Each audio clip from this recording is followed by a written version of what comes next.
Bonjour, Thau TV vous emmène aujourd'hui au musée de l'étang de Thau, à Bouzigues. Alors Bouzigues, ce sont les huîtres et on va parler des huîtres au musée grâce à Virginie. Bonjour Virginie. Bonjour.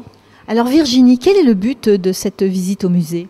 Alors dans le musée, en fait, le but c'est de vous faire découvrir la culture des huîtres et des moules, donc qui est encore un métier d'actualité et qui vit très fortement sur l'étang.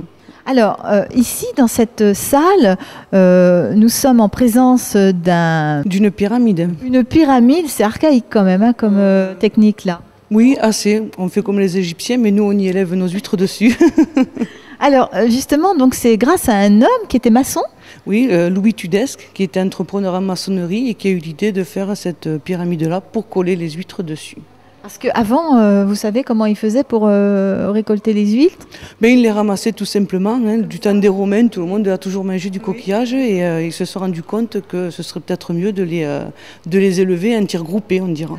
Pour une raison de pratique et pour éviter que tous les prédateurs en dehors des hommes mangent le coquillage, ils les ont élevés en suspension de façon à ce que ça ne touche plus le sol.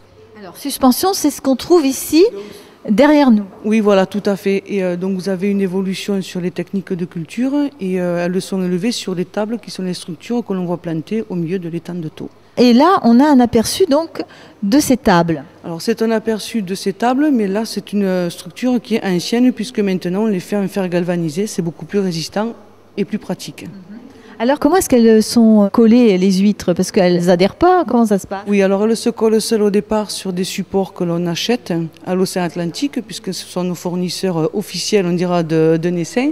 Et quand elles ont à une certaine maturité, on les détroque, c'est-à-dire qu'on les défait pour les coller avec du ciment. Tout le musée est consacré à l'huître?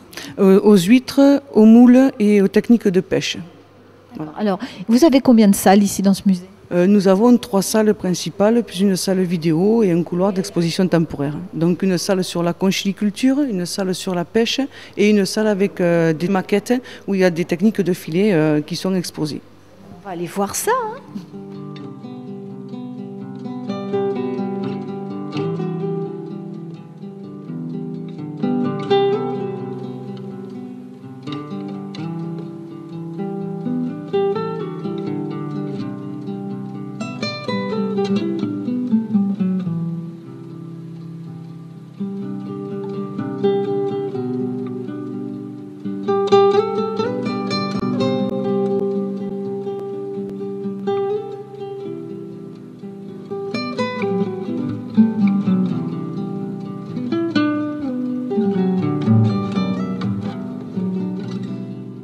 Alors Virginie nous a dit qu'il y avait donc au musée de l'étang de Thau l'association des amis du musée.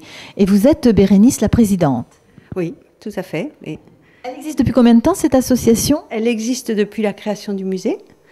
Et elle a pris une nouvelle forme d'activité depuis 1 an maintenant, puisque l'association a un peu plus de membres et on a décidé de monter des ateliers les samedis pour essayer de faire venir un maximum de gens au musée, parce qu'on s'est rendu compte qu'il y avait beaucoup de gens qui avaient l'impression que le musée, c'était pas pour eux.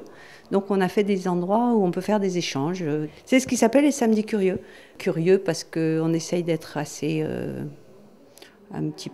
quelquefois un petit peu différent. Et on a aussi la particularité de faire énormément de travail en lien avec les autres associations qui touchent à l'étang.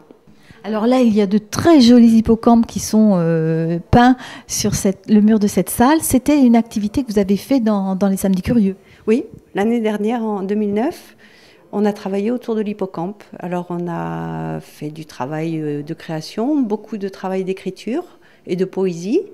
Et puis on a fait aussi un peu de peinture, des lectures, on a inventé des contes, on a chanté, enfin voilà. Et cette année ? Cette année, on travaille autour du vent, on fait venir des intervenants. Et on a fait venir le voilier de Metz qui est venu nous expliquer pourquoi les voiles avaient cette forme, comment les voiles étaient coupées avant, comment c'est aujourd'hui. Et voilà, on a pu toucher les tissus pour les voiles. Enfin, c'était super, c'était super. Voilà. Merci beaucoup Bérénice et puis rendez-vous au musée. Oui, merci.